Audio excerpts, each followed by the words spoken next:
Hello everyone, my name is Daily Manhwas and welcome to another video. In this video I will be recapping the second part of this manhwa called Reborn as Squid.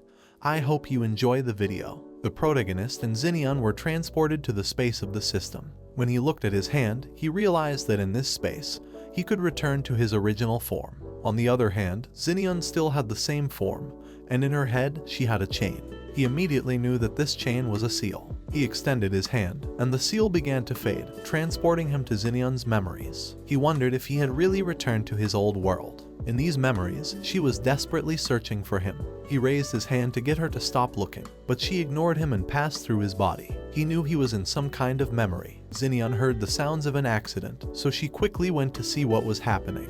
As she left the alley, the same truck that had ended the protagonist's life appeared at high speed, and the driver of that truck was Xiang. She was determined to end Xinian so that she could be reborn. He returned to the system space and touched Xinian's finger, and the contract was successfully signed. Gradually, she began to regain her memory. He took her hands and asked if she had regained her memory. As soon as she regained her memory, she slapped him hard, thinking he was faking his emotions to deceive her again. Thanks to signing the contract, she regained her corrupted beauty and extreme violence personality. Embarrassed, he asked her if she remembered being reincarnated, and she replied that she knew everything. Just a moment ago, all the memories had entered her head, and she now knew that he had become a small squid. The system had unlocked all her past and current memories after reincarnation. She had understood the situation very quickly, so he was surprised because the Xinian he knew wasn't intelligent.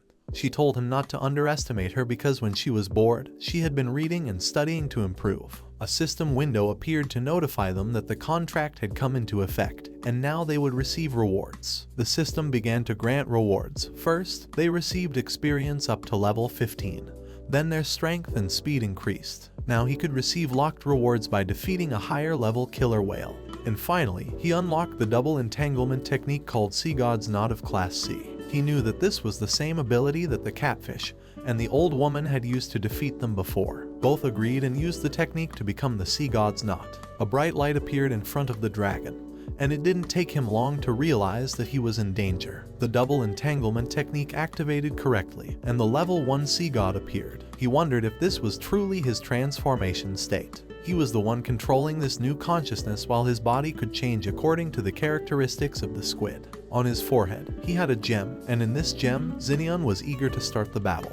Now that both of them were in the same consciousness, Xinian's character was beginning to affect him. The dragon took advantage of his distraction to launch a surprise attack, but at that moment, he turned around and narrowly blocked the blow. The dragon told him that he wouldn't give him time to learn how to use his new special abilities. The protagonist mocked him, saying that attacking reincarnates was unfair competition. The current level of the dragon was 60, while the protagonist was only level 15. The dragon advised him not to get too confident because even in the transformation state, he could still be defeated by him. The level difference started to show, and he finally noticed that the dragon had much more strength. Facing the dragon was like facing a final boss with an extremely high level. With a smile, he told the dragon to show him his chest to see if his wound had healed. The dragon immediately knew this was not good because now he had many arms. In a swift motion, he grabbed the dragon's arms and used all his hands to deliver rapid blows to the dragon's chest. It didn't take long for the dragon to be defeated, suffering significant damage to the wound. His 2 fists couldn't beat 4 hands, and he currently had more than 4 hands. A system window appeared to reward him for defeating the higher level Dragon King. Quirong's lobster dinner was taking too long, so she ordered the catfish to fetch dinner. The catfish opened the kitchen door and told them it was time to serve the dishes. Inside, the protagonist was waiting for him to enter so he could defeat him just like the dragon. But to his misfortune, the effect of the sea god had ended, and both of their bodies were separated. Xinian didn't know what had just happened because in the gem space, she was boxing. The catfish opened the door and found them face to face. The protagonist told her that they were going to fight now. She asked him who they were going to fight against, and he said they were going to fight against the catfish because he was a bad guy. The catfish was furious to see that the little squid was still alive. He didn't want to let them escape this time, so he prepared to attack. Just before his punch landed, Xinian grabbed his hand. He realized that she was one of Quirong's servants. The protagonist seized this moment and used his ink ability. He ordered Xinian to raise her leg and kick the catfish in the balls. She obeyed and delivered a powerful kick to the catfish's balls, causing him to fall to the ground in pain. He told Xinian that they needed to retreat as soon as possible. As soon as they left the house, they ran into Quirong. She quickly grabbed her arm upon knowing that she, a commoner, had struck his marine beast. Xinian, upon hearing this, punched her in the face. The protagonist told her to stop because their top priority now was to retreat. Quirong fell to the ground due to the blow. Xinian was not pleased, so she started beating her again. She had regained her memories and knew that when she was a servant, Quirong never stopped bothering her. With a bruised face, Quirong called all the guards to apprehend the rebellious servant. The protagonist stopped her and told her not to fight because this was enemy territory. She said that while they waited for the guards to arrive, she wanted to take the opportunity to beat Quirong again. The maids quickly arrived upon hearing the screams. The old woman had been lucky because her maids arrived, so Xinian started to flee. She quickly leaped and climbed the wall. The maids tried to help Quirong, but she declined their assistance and ordered them to catch Xinian. Perched on the wall, Xinian taunted her, calling her an unpleasant old woman, and then jumped off the wall. Quirong was furious upon hearing this. While the catfish writhed in pain, he began to hear someone's voice pleading for help. When he looked to see where it was coming from, he realized that the voice belonged to the Dragon King. The Dragon King asked for help to return to his room and told him to call Ningyi to come and see him as soon as possible. He thought he was lucky because he had encountered the catfish instead of the maids who had gone running to get the old woman. He couldn't reveal his identity because he would be in trouble if the giant crab found out he was hiding here. The catfish took him to his room, and Ningyi quickly arrived to inform him that he had already sent domestic slaves to search for the girl and the little squid, and tomorrow he would post reward posters throughout the city. The Dragon King told him that tomorrow would be too late. It was already 10 in the evening, and there were 2 hours left until the next day. In these 2 hours, they could already be in the capital by car, in the country's capital by train, and in Tokyo by plane. Ningyi and the catfish didn't understand what he was talking about. He didn't know if he would have a chance of survival if the little squid were to join forces with the giant crab from the trade association. Ningyi told him he was leaving because the trial of the ancient tower would begin in a few days. Hearing this, the Dragon King regained his energy and thought that the little squid would also attend, and he still had men available to deal with him. He reached out to the catfish and told him to find the old turtle and tell him that the Dragon King wanted to eat fish. The protagonist and Xinian were fleeing through the Coral City's marketplace. They were being pursued by the maids. Xinian wondered why they obeyed the old woman despite receiving very little pay. Xinian turned into an alley,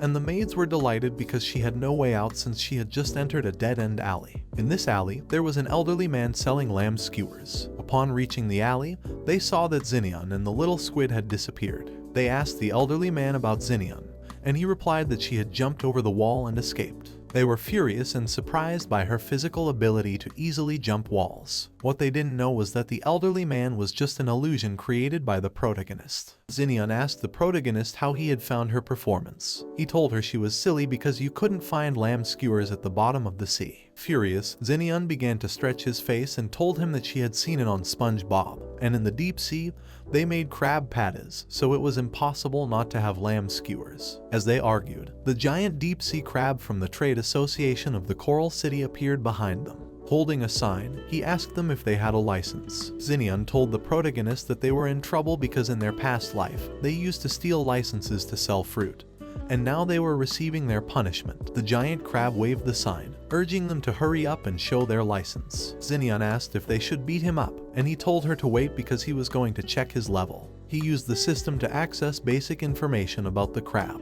When he looked at the crab, he realized that the system didn't allow him to see its level. He remembered that the crab looked familiar. It was the crab from the Charity Association. He thought it was just a regular store employee, so there would be no problem if they beat him up. They were both delighted after knowing this, and the protagonist ordered Xinian to give him a beating.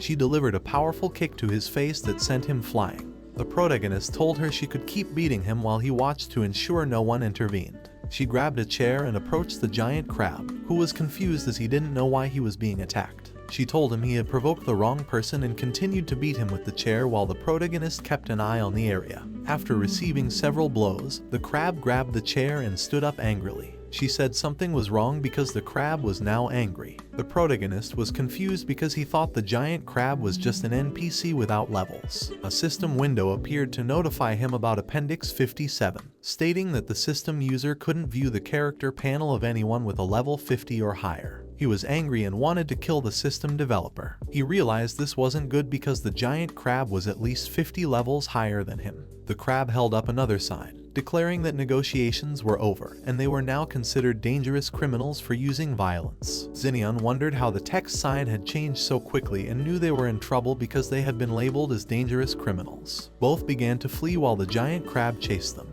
The protagonist suggested that she should apologize to see if the crab would calm down. She told him to stop saying nonsense because his eyes were burning, and he couldn't forgive them. As they ran, Xinian tripped and fell to the ground. The giant crab seized this opportunity and moved its claw to capture her. She asked the protagonist for help, but he didn't hear her and continued running. The crab grabbed Xinian's leg, and she grabbed one of the protagonist's tentacles. He told her to let go of his tentacle because in this situation, she should sacrifice herself so he could escape.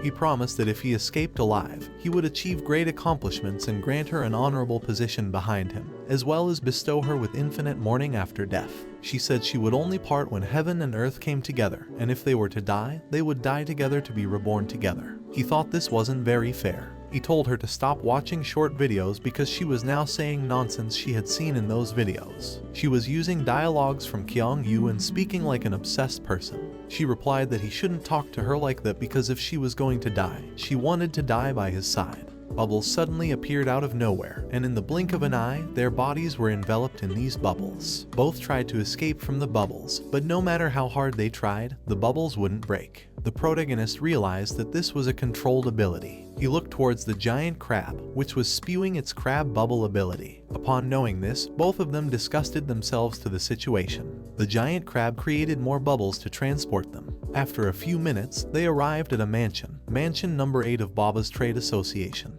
He entered the mansion and was attended to by 2 guards who led him to a room. Seeing the decoration, Xinian and the protagonist knew they had entered a luxurious mansion. Xinian thought that this house was much more luxurious than Quirong's house, so the owner had much more influence, while the protagonist thought they had gotten into big trouble again.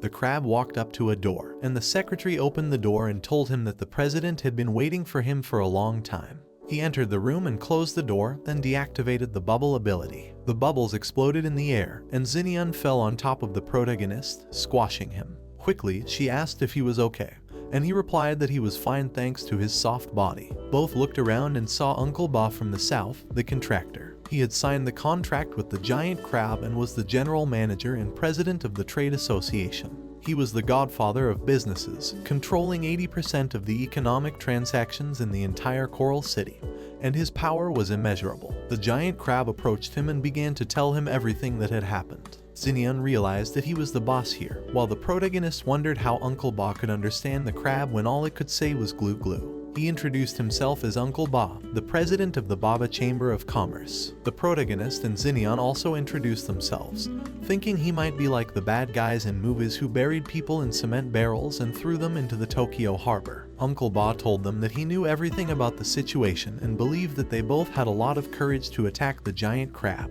If the protagonist and Xinian had come to him as friends to ask for help with a license to sell in street stalls, he would have been happy to assist them.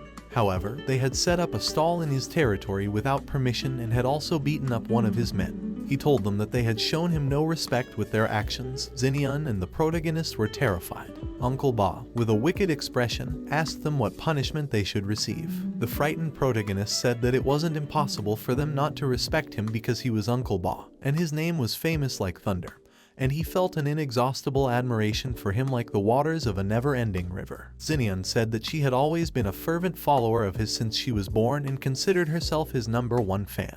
Uncle Ba smiled and pointed out that what they had just said were phrases from the fandom and the movie Zhu Xingchai.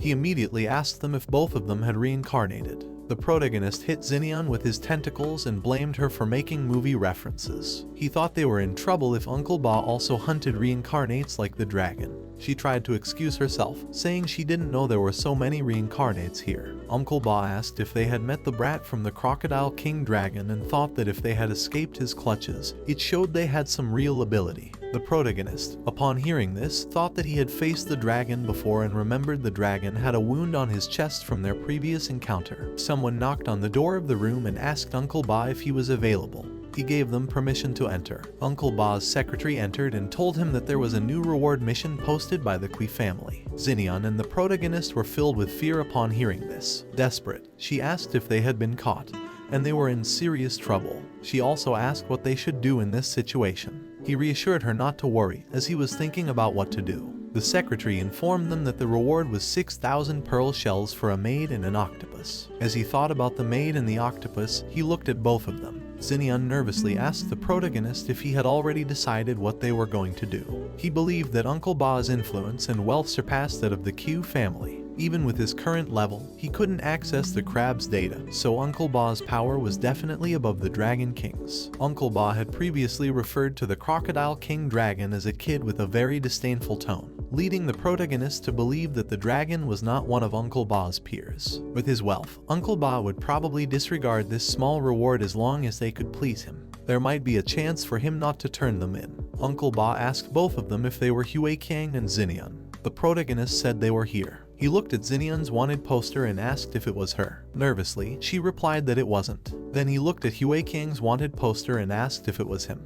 Nervously, he replied that it could be him, but it could also not be him. He told him that whether it was him or not depended entirely on Uncle Ba. Xinyan covered his mouth and asked why he kept talking and if he wasn't afraid of death. Uncle Ba put his hands on his chin and asked how it couldn't be him. At that moment, the protagonist was relieved and thought that there might still be a chance. He got down on his knees and told Uncle Ba that he was someone who did great things, and his boss had died early. He said he would like to work for him as his subordinate. Xinyan understood the situation and also expressed her desire to be his subordinate. The protagonist was praying and seeking help from the lobster in the sky. The giant crab began to speak to Uncle Ba, and he started thinking. Xinyan became fearful upon hearing the crab speak again and grew nervous. Uncle Ba smiled and told them that the Kui family's reward order was still in effect. He asked Xinyan to come down and take care of it. Both of them were shocked and felt that this wasn't fair.